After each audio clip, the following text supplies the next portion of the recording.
Olá, pessoas! Vocês estão ouvindo do The Math? Eu sou Marcel Giraldini, founder e Chief Growth da Math Group. E o papo hoje vai ser sobre transformação. Mas não é só transformação digital. Estamos falando de transformação de tudo. Transformação inteira de um mercado que aconteceu em uma década, ou um pouco mais, um pouco menos. Não é isso mesmo, Fabiana Amaral? É isso mesmo, Marcel.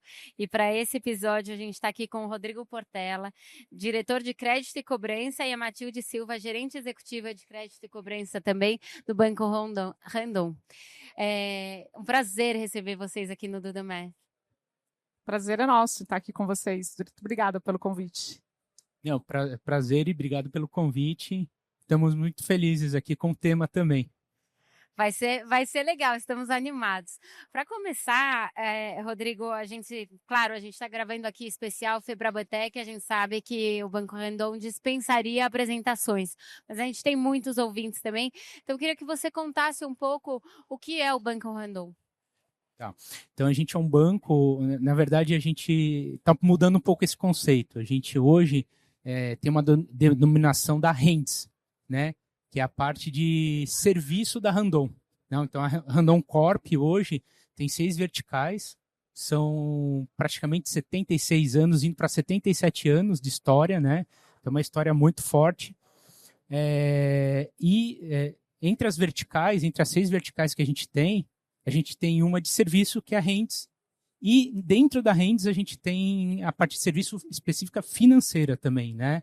Que é composta pelo Banco Randon e pelo consórcio Randon, né? Então, é onde a gente está inserido, é onde a gente cuida. Então, tanto eu quanto a Matilde estamos nessa vertical. O consórcio já está indo para, acho que, quase 15 anos de existência também. Então, é uma história muito longa e muito bonita, né? O consórcio da Randon tem 15 anos de existência? Isso, estamos indo para 15 anos. Eu estava conversando com uma pessoa que veio nos visitar do Uruguai, aqui. E a gente falou sobre consórcio, num outro ponto. E ela, o que é isso? Não existe, quer dizer, eu não sabia nem, era um produto totalmente nacional, né? 100% nacional. E eu já tive a oportunidade de presenciar isso, para você explicar o que é o consórcio para uma pessoa que não é do Brasil, é muito complexo. É muito complexo, não é simples, né? A pessoa demora para entender isso. É uma compra pré-paga, foi isso que ela conseguiu abstrair no final do processo. Tá bom. Tá bom. Tá bom. Mas é um grupo de pessoas que tem um objetivo final parecidos, né? Que é a aquisição de um bem. Mas... Eu quero, a gente, né, o Marcel começou a abertura falando sobre essa transformação, e quando a gente olha o mercado brasileiro, e a gente sabe que tanto a parte de bancarização, que ela já foi impulsionada por diversos fatores e acontecimentos, e a gente sabe que o crédito também é muito importante. Quando a gente fala de mercado financeiro, a parte de crédito é muito importante. O que, na visão de vocês, foram as principais mudanças e conquistas desses últimos anos? Acho que tem 2 pontos que eu destacaria. Acho que o principal dele é a digitalização. Hoje você tem crédito na mão. E aí, olhando do ponto de vista de quem concede crédito, né, a gente sempre vê o crédito com um papel social muito importante no nosso país. A gente vive num país de terceiro mundo, onde as pessoas sem crédito não têm acesso a muitas coisas, como, por exemplo, comprar uma casa, um carro, às vezes financiar uma viagem, e o crédito proporciona isso. E quando você tem a digitalização, você tem uma maior bancarização. Então, mais pessoas consumindo crédito, e aí a gente vai para o que a gente fala uma visão mais romântica do crédito, que é mais pessoas realizando sonhos também, né? Adquirindo bens, podendo estudar, podendo viajar, construir sonhos em gerais. Eu acho que além dessa parte, né, da automatização, vamos dizer assim, digitalização que a Matilde falou, eu acho que vem um pouquinho disso também, mas a quantidade de informações hoje que estão disponíveis para você conseguir fazer uma análise diferenciada e conseguir incluir mais pessoas e bancarizar mais pessoas, né? Então, eu acho que isso é importante também, coisas que não era possível lá atrás, né? Eu acho que há 10, 15, 20 anos atrás, a gente não conseguia fazer esse tipo de coisa. E eu acho que a agilidade e assertividade para o que a pessoa precisa. Não adianta oferecer um crédito errado, porque hoje não tem uma cultura de crédito, né? Então a pessoa não tem essa parte de saber a hora de tomar o crédito, como tomar e até onde ele pode ir. Então, falta um pouco de conhecimento para as pessoas. Então, isso também a instituição acaba fazendo um pouco disso, né? Que está bancando o crédito. Talvez você não possa mais tomar um crédito, porque senão você vai se endividar muito, né? Então, hoje a gente tem 78%, saiu recentemente, 78% da população no Brasil está ou super endividado ou com um endividamento muito alto, né? E desses 78%, quase metade já chegou a estar negativado, está com problema nesse crédito. Então, isso é uma preocupação que hoje as empresas conseguem direcionar um pouco mais, né? Vocês deram quase que a mesma resposta por dois prismas, né? O Matilde olhou no lado do... a gente tem mais gente bancarizada, portanto, Só para não te copiar na parte romântica, tá? Apesar de eu ter gostado. Eu acho que tem aquela coisa, teu mercado endereçável, teu target market aumentou. Tem mais gente bancarizada, que tá ali digital, né, que pode solicitar um crédito mais fácil. E aí, a outra via, né, da resposta, que também foi muito legal, eu tenho muito mais gente, mas agora eu tenho muito mais ferramentas para fazer a avaliação dessas pessoas, porque você tem uma diversidade não só das fintechs, vamos dizer assim, mas também dos birôs de crédito, da capacidade de analisar comportamento. Então, a primeira coisa, antes de eu chegar na educação, mas a primeira coisa que me bateu tu teve que mudar todos os modelos. Porque agora são outras pessoas que você tem novos birôs, novos dados, por outro lado, são novas variáveis para o seu modelo. Então, mudou esses dois pilares, mas também mudou o teu core, né? De como é que você avalia se você vai fazer ou não um crédito. Não, perfeito. Acho que mudou, deixou um pouco mais complexo, né? Porque quanto mais informação... Mas eu acho que o grande segredo aqui, eu acho que nessa parte de modelos, né? Acho que você entrou nesse assunto, é você entender seu público, né? Então, ali na Rendes a gente atende desde pessoa física no consórcio para comprar um imóvel, né? Para adquirir um imóvel, um carro, um veículo, até grandes empresas.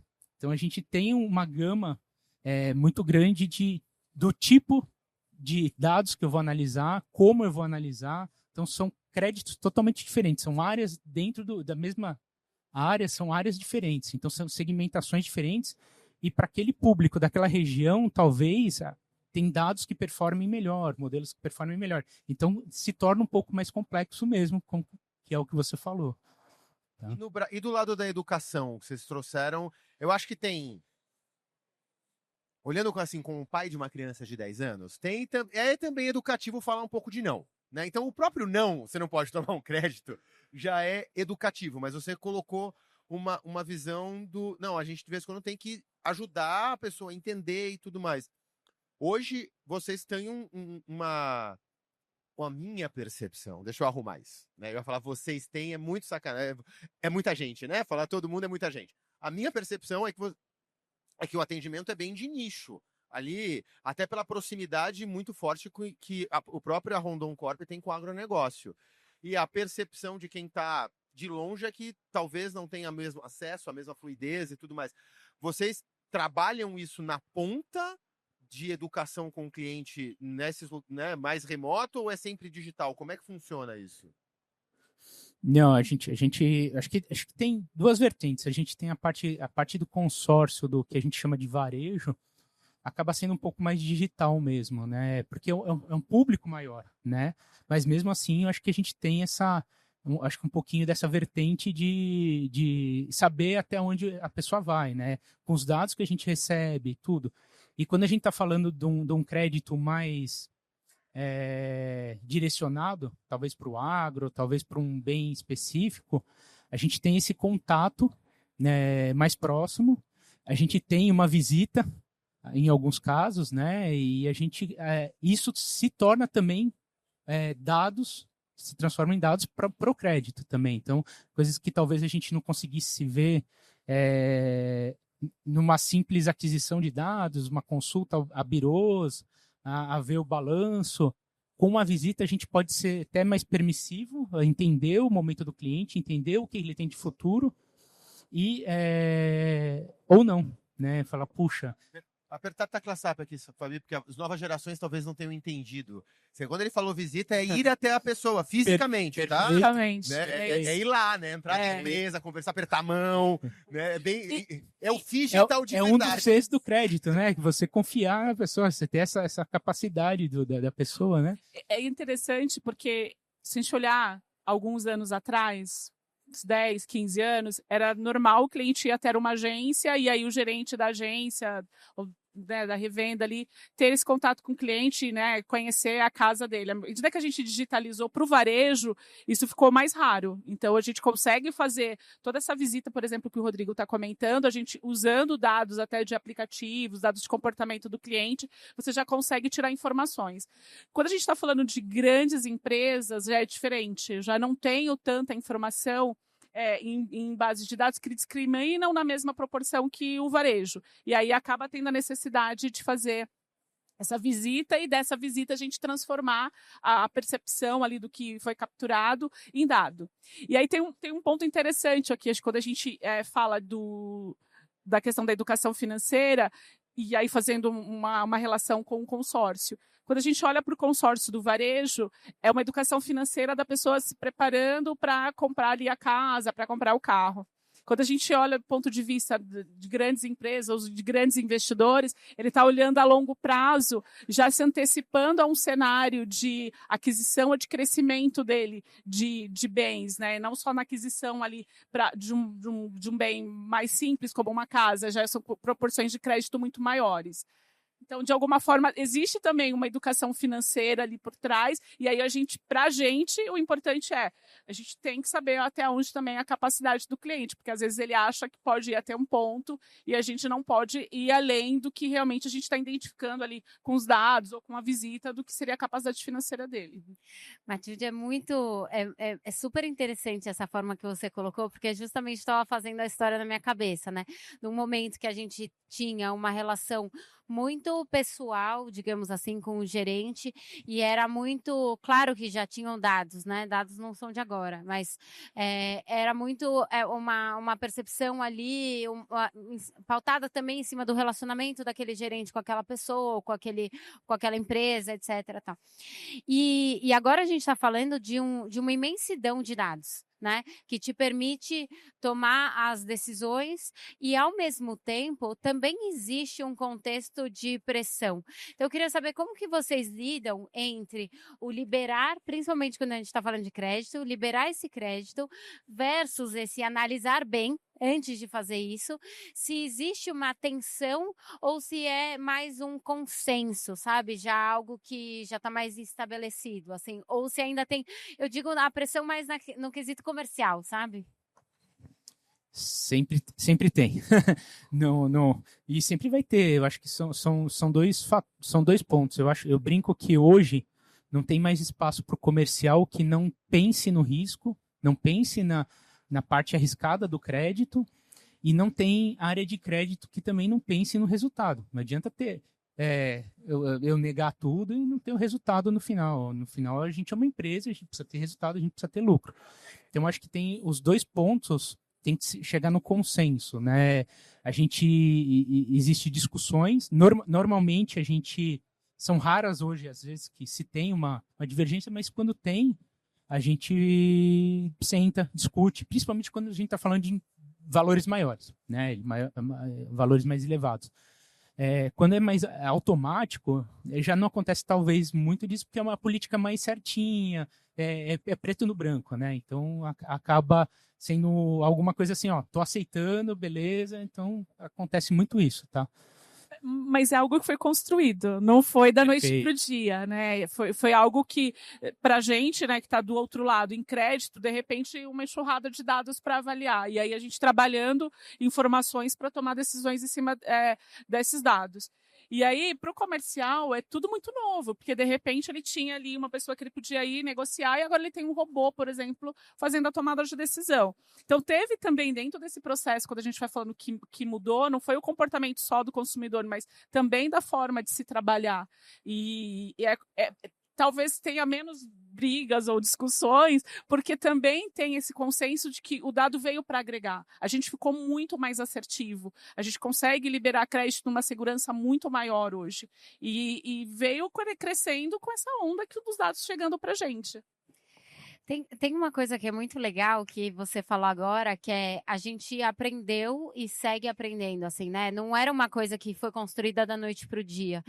E aí uma curiosidade, eu queria saber na visão de vocês e na experiência de vocês, se existe uma oscilação muito grande, assim. Então, por exemplo, a gente está falando, né? Tem um volume de dados enorme, e aí você consegue aprender, né, com todos esses dados, as decisões. Então, para esse tipo de perfil ou para esse comportamento, você vai numa granularidade muito grande para conseguir fazer essa liberação. Existe alguma onda que, de repente, impacta e você tem que reaprender? É constante, é muito dinâmico? Como que funciona isso? É constante e é muito dinâmico. A gente o tempo todo está avaliando a carteira. Então, às vezes você está com um perfil de cliente, está com sua política super certa, está tudo dando certo, de repente você começa a ver um perfil mudando, e aí tem vários fatores, tem fator econômico, tem o próprio fator interno da empresa de estratégia comercial, da onde vai ser a penetração, o público que vai trazer, o tipo de produto que vai trabalhar, então é muito vivo. A gente costuma dizer que em crédito não é monótono, não tem, é toda hora a gente tem desafios novos, e a gente é muito provocado também, não só pela equipe comercial, mas toda a equipe de produtos também das empresas costumam fazer essas provocações para a gente ir além. A ideia é que a gente traga mais negócios para a empresa. A cada mudança, né, que a gente tem, que acontece, e eu acho que a gente está no momento de mudanças, né, taxas novas, mudança do público, então a gente acaba tendo que mudar rapidamente, a gente tem que estar sempre antenado, sempre estar perceptível a essas informações externas para a gente mudar rápido. E eu acho que a Matilde falou uma coisa muito importante que a gente é muito chato com isso, né? Principalmente eu e ela. Monitorar a carteira, né? A gente tem que estar constantemente monitorando a nossa carteira de risco. E daí é uma coisa importante que é não só para diminuir o risco de eventuais perdas, que é o que normalmente as pessoas pensam, mas o crédito tem um papel muito importante nesse momento para os clientes que estão bem, que são bons e que têm um perfil para outros produtos, por que eu não maximizar isso para o banco, né, para o consórcio, dar outros produtos que vão ser benéficos e vão dar mais retorno, né? E você falou mudança, só que você trouxe a coisa da avaliação em algum momento ser 1 para 1. Né? Tu vai ali, porque na hora que você coloca um ser humano sentado na frente do outro ser humano, a gente sabe que é o momento de menor escala possível. E aí ele tá avaliando. E aí essa avaliação na minha cabeça ficou, certamente ele tá conseguindo novos dados, né? Ele tá tentando entender, o que você vai fazer? Não, então tá, então deixa eu pegar aqui teu balanço. Então me ajuda a pegar isso. Como é que a gente prova tal coisa? Para tentar defender. Eu imagino que a capacidade, hoje não sei se vocês já estão usando, mas daí então já fica uma pergunta. Porque ele pode conseguir hoje um volume de documentos que não está no padrão, porque ele está vendo uma coisa, né? Não pedia antes, que o cara... E imputar isso, de repente, num motor de GenAI que vai analisar para vocês e transformar isso num relatório para a decisão corporativa ser mais fácil. Vocês já estão automatizando isso? Porque se você vai para o 1 a 1 das coisas grandes, eu imagino que ele vai tentar provar que o projeto é muito bom, que a situação está de outro jeito, né? Porque senão ia ser no automático. Como é que está isso hoje? Eu acho que a inteligência artificial a gente já usa em crédito como um todo há muito tempo, né? Eu diria que nasceu em crédito, né, cara? Se a gente for olhar... Nasceu em crédito. Eu acho que... crédito e seguros, vai. Vamos dar um, vamos dar um crédito para seguros. Perfeito. Então, acho que a gente já usa há muito tempo, né? E eu acho que o que agora a inteligência artificial generativa está nos permitindo e nos trazendo ter uma agilidade maior, uma parte de como você falou, né, de padronizar algumas coisas. Por exemplo, a documentação, o balanço financeiro de uma empresa, cada empresa faz de um jeito, cada contador faz de um jeito,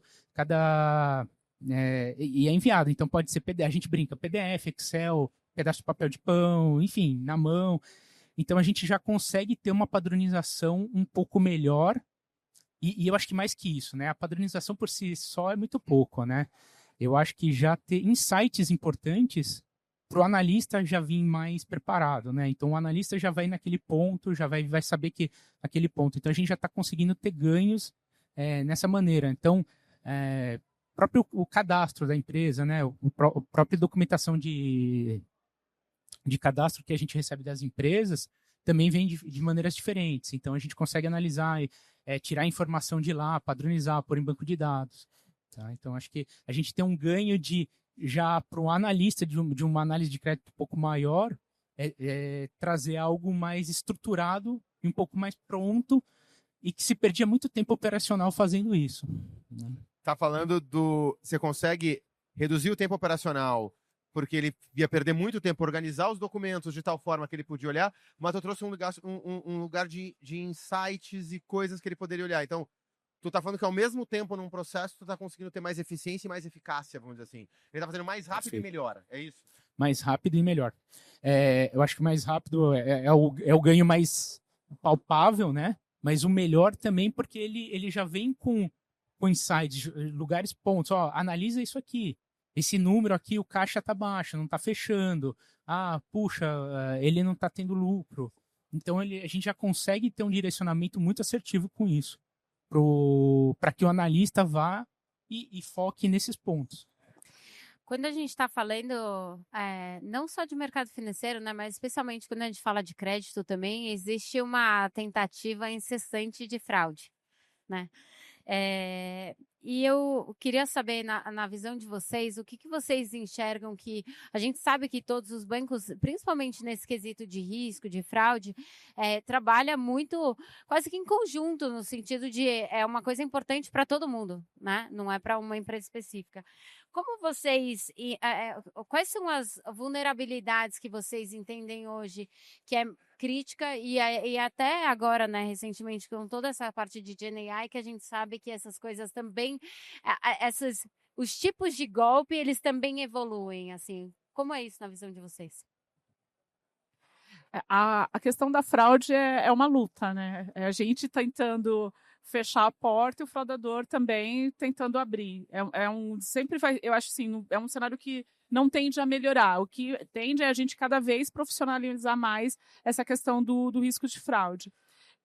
Os pontos principais aqui do fraude, eu acho que tem a questão muito do dado, que é quando alguém usa o seu dado para fazer a aplicação da fraude e aí você não está sabendo, de repente aparece ali um monte de financiamento. A gente tem tomado muito cuidado em relação a isso para garantir que você mesmo, quando está fazendo um financiamento, então a gente tem várias coisas, né? A imagem, a digital, para a gente conseguir cada vez fechar mais. Mas a gente tem também a questão da autofraude, né? O próprio cliente também fazendo a fraude dele. E aí a gente tem que ter mecanismos e ferramentas onde a gente consiga brecar. E a gente, nesse cenário, a gente tem tanto na etapa de originação, que é quando o cliente está vindo pegar o crédito, mas eu tenho também ele no processo ali, já usando o crédito, também numas tentativas de fraude. E tem que fechar a porta, porque fraude ele é muito prejudicial para a carteira, né? Quando a gente está olhando por tempo de perda mesmo de dinheiro, mas o investimento ele é muito proveitoso. E os clientes, o que eu acho que é bacana, a gente tem uma instituição que ela está preocupada e o cliente, ele entende. Então, quando você coloca alguma ferramenta de fraude, alguma validação a mais, de repente, num canal para ele, ou de repente na jornada dele, o cliente ele não costuma achar ruim, porque ele sabe que é para a segurança dele.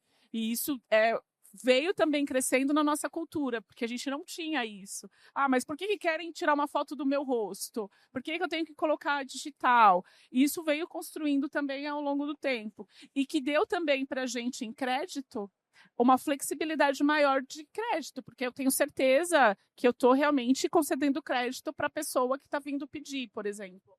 Na prevenção à fraude, eu acho que a gente brinca que a gente não tem a bala de prata, né? A gente tem que ter várias soluções somadas para dar, no final, um resultado provável de ser a pessoa ou não. Então, a gente tem que ter, até para não ter um attrition com o cliente, por mais que o cliente já entenda e realmente entende bastante, você precisa ser ágil. Essas ferramentas precisam ser muito rápido, muito ágil e uma somatória, né? Sabe, o Galípolo, ontem, quando ele abriu, ele falou, não, esse ano vai ser o ano do Open Finance. E aí eu vou falar que dá uma tristeza, né, tadinho? Ele devia ter alinhado com o resto, porque daí você olha em volta na Febraban inteira, só tem cybersecurity. Eu acho que não é o ano do Open Finance, eu acho que é o ano do antitrust, né? Vamos prevenção à fraude, porque praticamente todas as palestras paralelas estão sendo sobre isso, a maior parte dos cases com maior atenção estão sendo sobre isso, o crescimento de players conversando que não tinham ano passado são sobre segurança. Me parece que a prevenção à fraude ela começou a andar par e par com o IA. Né? A IA está trazendo um monte de coisa nova, inclusive formas de burlar o nosso sistema, né? Então, tá andando um do lado do outro. Eu ia fazer um complemento ao que vocês comentaram agora, né? Porque vocês falaram. É uma balança muito delicada para você calibrar, né? Entre você garantir todas essas camadas de segurança, ao mesmo tempo sem gerar tanta fricção ali, gerar uma experiência ruim. E o que também vem caminhando com, se a gente pensar, ainda bem, não vou lembrar quanto tempo atrás foi aquela situação do cara que foi tentar entrar no banco, era aquela porta giratória, tira a chave, tira o cinto de segurança, tira o celular, põe no canto, sei lá. Era um negócio meio insano. Você viu na internet, né, Fabrício? Eu vi na internet, não passei. Mas, brincadeiras à parte, assim, a gente sabe, e justamente no que a Matilde comentou, né? Antes, acho que as pessoas ficavam muito desconfortáveis na hora que elas falavam, mas por que tá querendo meu telefone? Mas por que tá querendo meu dado? Por que eu vou colocar o CPF? Por que não sei o que tá? E eu entendo que hoje vem esse movimento de amadurecimento, inclusive de uma conscientização maior sobre o dado que é proprietário. Assim, vocês veem isso como um movimento ou principalmente porque vocês atuam em diversas áreas aí, né? Quando você está falando de crédito, pessoa física, você tem uma série de diferentes perfis, né? Isso de fato passou a acontecer, as pessoas elas estão mais confortáveis, elas realmente entendem, ou ainda de repente tem alguma camada onde isso é ainda muito desconfortável? Eu acho que vale a pena a gente citar, né, alguns anos atrás, a criação da LGPD, que trouxe uma segurança para a pessoa quando ela vai colocar um dado. Então, ela tem uma lei protegendo que aquela empresa que está capturando o dado vai usar aquele dado realmente para o que realmente é necessário. Porque o que dava desconfiança? Eu vou, por exemplo, entrar no aplicativo, eu vou colocar os meus dados e eu não sei onde esses dados vão parar. Hoje você tem... Hoje você tem uma lei que protege e as empresas respondem, né, legalmente por essa questão. Tem a questão do próprio vazamento, que as empresas tiveram que colocar muita informação ali, né, o cybersecurity, como você comentou, para não ter, inclusive, vazamento de dados. Então, isso trouxe também para o próprio consumidor de crédito, de serviços digitais, essa segurança. E aí uma confiança também, né, no relacionamento que ele vai ter ali com uma empresa. Veio para ficar. A gente não volta mais. Eu acho que a IA vai trazer a gente para colocar num outro patamar. Mas quando você tem, né, o próprio governo regulamentando, fica muito claro que isso está muito já instituído na cultura do país. Então, as pessoas, eu acho que a gente não volta. É um cenário que a gente vai ter para sempre, evoluindo pra sempre. Acho que entra na cultura e vamos, né? Porque, falando em cultura, só para voltar para um ponto que você já tinha trouxe logo no começo, a respeito de pessoas. Eu acho que é o segundo ou terceiro papo sobre crédito aqui na Febraban. Terceiro, né? Acho que sim. Tem uma coisa que eu fiquei pensando, desde o primeiro papo que a gente acabou tendo sobre crédito, que foi a respeito das capacidades que a gente acaba tendo em algumas pessoas. Você trouxe isso. Falou assim, tem o vendedor bom, aquele vendedor bom, eu sei que você pensou em alguém, não precisa falar quem é, tá? Aquele vendedor bom... Alguns. Não fala nome, que vai arrumar inimigo. Não fala nome. Mas teve uma onda lá atrás mesmo, tô falando 2008, 2009, em que a gente falava muito de gestão do conhecimento nas empresas. Que era para conseguir capturar aquilo que era muito específico de um ser humano, né? E conseguir captar os outros a fazer. E eu lembro que tinha uma coisa que a Fabi vai lembrar, né? O Magerson falava muito, lembra? Que eram os consultores que a gente tinha de gestão do conhecimento. Falava assim, cara, tem aquela padaria que tem um pão fantástico. Fantástico. Parece que você come e você fala, meu Deus do céu, tá maravilhoso. Quando o padeiro falta, fica uma porcaria. A gente tem que conseguir. A gestão do conhecimento é para entender os benefícios de que quando o padeiro faltar, não ficar uma porcaria. Ficar razoável. Talvez a gente tenha hoje a capacidade, usando inteligência, capturando os dados, entendendo melhor os processos, de empoderar as pessoas de tal forma que não vai ficar razoável. Talvez ele não fique divino. Porque o cara tem até coisas que ele não sabe explicar. Ele percebe a umidade do ar e muda a quantidade de farinha, né? Mas que, na média, fique muito bom. E a gente acabou, né? Você vê que o mercado parou de falar dessas limiares humanos da gente trabalhar, porque era quase impossível de levar. Me parece que a gestão que a inteligência artificial vai trazer isso de novo para os processos. Você falou de eficiência, eficácia e tudo mais. Mas como é que se treina um time que, olha, a partir de agora, você vai usar esse teu, né? Você vai ser biônico, para usar o termo da Febraban do ano passado, e você vai ter que usar isso como uma ferramenta que te ajuda no dia a dia, tal qual tu usa o Excel, ao mesmo tempo que tem gente que está com medo de perder emprego, que acha que vai ser substituído, né? E não ser empoderado. Como é que vocês estão tratando isso no dia a dia? Eu acho que dá trazer um pouco de mérito para a Matilde, né? Eu acho que tem a parte treinamento sempre, constante, evolução, discussão, no próprio comitê que acontece, trazer esse conhecimento, as pessoas dividirem conhecimento. Então, eu acho que essa primeira parte não morre. Sempre vai existir, sempre vai precisar ter. Mas eu acho que agora também, eu acho que até a parte biônica, a gente está com a inteligência artificial, principalmente a generativa agora, nos processos mais manuais ainda, mais operacionais, eu vou conseguir ter uma padronização melhor e mais rápida. Então, isso também me permite, apesar de vai estar escrito ali para o cara, para o padeiro fazer o pão um pouquinho melhor. E talvez ele não vá conseguir fazer com a mesma destreza que um padeiro excelente. Mas quando ele não tiver, vai estar ali algo padronizado para que ele mantenha, no mínimo, uma média boa ali de análise de crédito ali, entendeu? Então, acho que os dois pontos são fundamentais. Então, acho que esse treinamento constante de pessoas, novos conhecimentos e essa padronização um pouco melhor que a gente vai conseguir. O que é automático hoje, que é varejo, ele já tem essa... Querendo ou não, ele já sai o mesmo pão, né? É automático, é igual, né? Não tem. Mas eu acho que no processo que ainda o pão é um pouco mais manual aqui, eu acho que tem esses dois fatores que ajudam bastante. Tá? Dá para escalar com o padrão. É isso que a gente está olhando. Você consegue... O que é bem difícil a gente conseguir colocar dentro das empresas são os padrões através de processos, porque o conhecimento está na pessoa e a gente precisa instituir os processos. Com a inteligência artificial, isso fica um pouco mais fácil. Você consegue colocar os padrões mais rápidos e você consegue equalizar os conhecimentos das pessoas, e aí a gente vai usando, né, de ferramentas, de treinamentos. E aí tem um ponto que eu acho que aí, eu vou chamar de sobrar tempo, não está sobrando ainda, mas vai sobrar tempo para a gente se dedicar a cuidar e desenvolver um pouco mais do soft skill.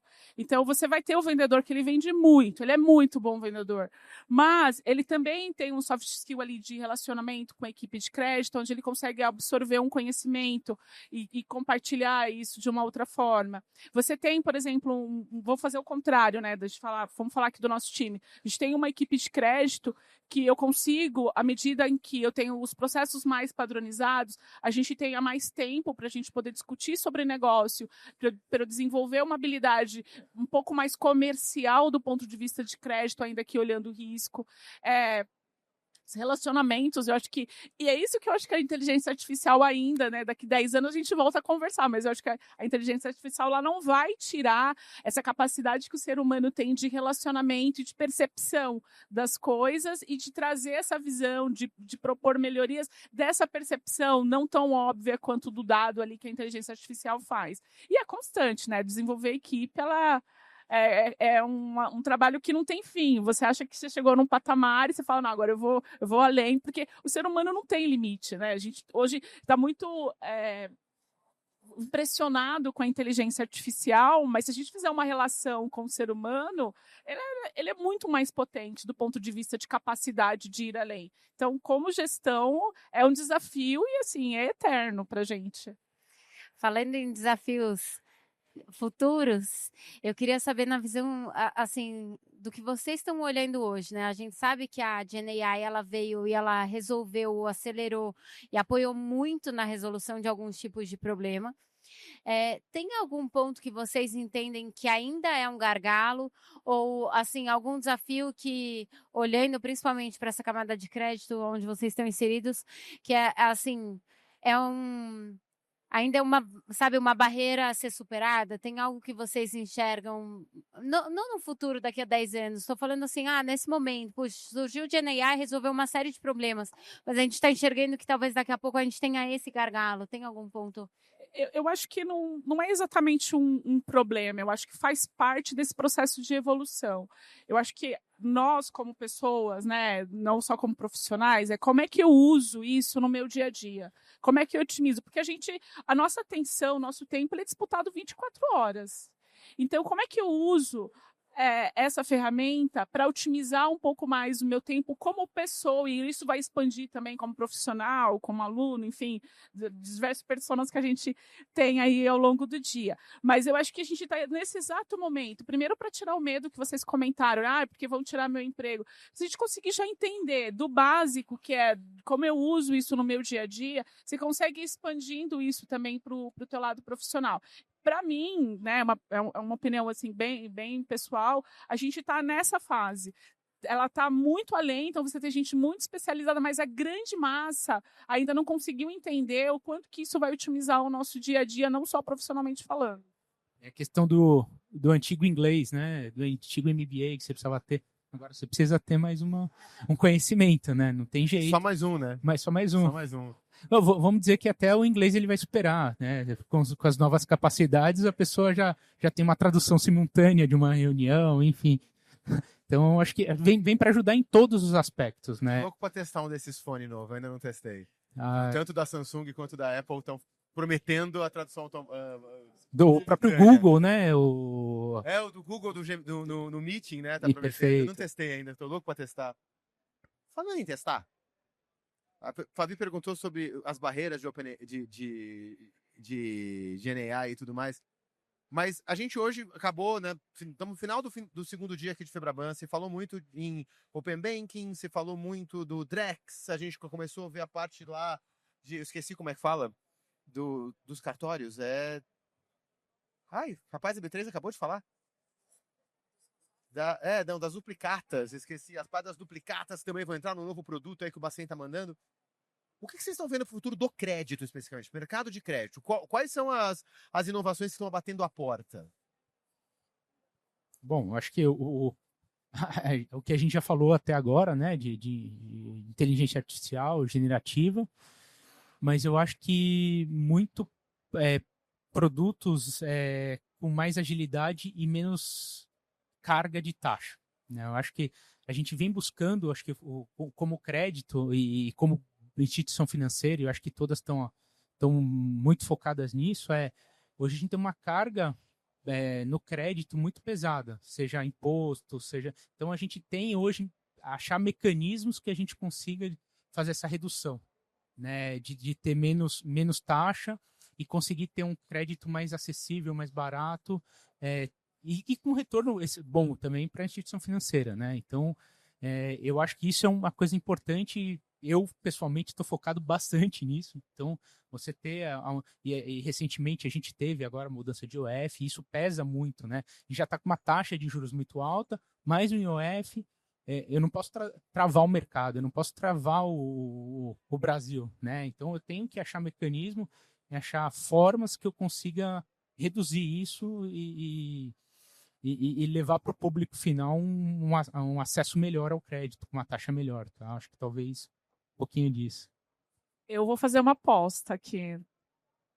Falando um pouco de produto, eu acho que o consórcio, dado a taxa de crescimento dele dos últimos anos e essa distribuição de conhecimento, que as pessoas ainda têm um pouco de dificuldade, você deu um bom exemplo, né, perguntando o que era o consórcio, vai crescer bastante. Então, eu acho que vai ser um produto que a gente vai ver daqui a alguns anos muito bem penetrado na cultura mesmo do brasileiro, seja para fazer aquisição ali de um bem ou para fazer até mesmo como usado como investimento. Tu troca paciência por taxa de juros no consórcio, né? É isso.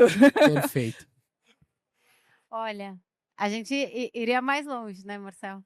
O KPI vai. Será que não dá? KPI, O KPI claro, deles. claro. Para vocês dois, uma pergunta que a gente sempre faz para os nossos convidados é: qual é o indicador de sucesso para vocês? Qual é o número que vocês olham para garantir que vocês estão no caminho certo, que vocês estão atingindo o que querem? Pode ser mais de um, tá? Boa pergunta, né? Quer que eu responda primeiro? Eu acho que quando você tem um time assim muito engajado, um time muito entendendo culturas de empresa, quais são os direcionamentos que a empresa está dando, quais são as metas, e um time não só olhando dentro de casa, mas trazendo também o que a gente tem de mercado e sendo provocativo, porque a gente na cadeira de liderança, a gente precisa ser provocado para não ficar só aquela, né, eu mando e você faz. Então, quando você tem um time que está atuando dessa forma, isso aqui, para mim, eu acho que para a empresa em geral é um indicador de sucesso, porque a gente tende a ser inovador, a gente tende a ver as pessoas crescendo com uma empresa, acreditando nos projetos. Então, eu diria que seria isso. E eu acho que sim, concordo. E eu acho que isso permite você estar naquela vibe ou no flow de você estar indo para o mesmo caminho e testando coisas novas, né? Então você tendo esse tempo que você falou, talvez não seja tanto tempo, mas esperando tempo. Exatamente, mas o tempo de ver coisas novas, pensar mais para frente. Então quando você está com essa equipe fluida, indo para o mesmo caminho comercial, crédito, produto, a gente consegue fazer isso de uma maneira muito fluida, muito rápida e gostosa, né? No final, é isso. Não adianta a gente chegar num lugar que você fala assim, puxa, não gosto de estar aqui, não queria estar aqui, e hoje a gente está vivendo um momento bom, né? Que a gente, gosta de estar lá, às vezes até a gente esquece de sair. Então, acho que assim, acho que esse momento, eu acho que isso que traz, estamos no caminho certo, vamos seguir assim, que tá funcionando. Boa. Bom, Matilde, Rodrigo, quero agradecer muito a participação de vocês aqui no Do The Math. Obrigada pelo papo delicioso. Bom, só vou fazer a palavra da Fabi, a minha. Muito obrigado, o papo foi ótimo. Eu só recebi o alerta aqui, por isso que eu tive que falar, Fabi, acabou. Fazer o quê? Obrigado pelo convite mais uma vez. E o ano que vem, vamos estar aqui. Convidados já. Convidados. Muito obrigada. Foi uma delícia essa conversa aqui com vocês. Valeu, gente. Tá ouvindo em casa? Vai lá, curte, comenta e compartilha, que ajuda a gente demais. Eu não gostei. Manda pra quem você não gosta, que a gente também aceita. Valeu!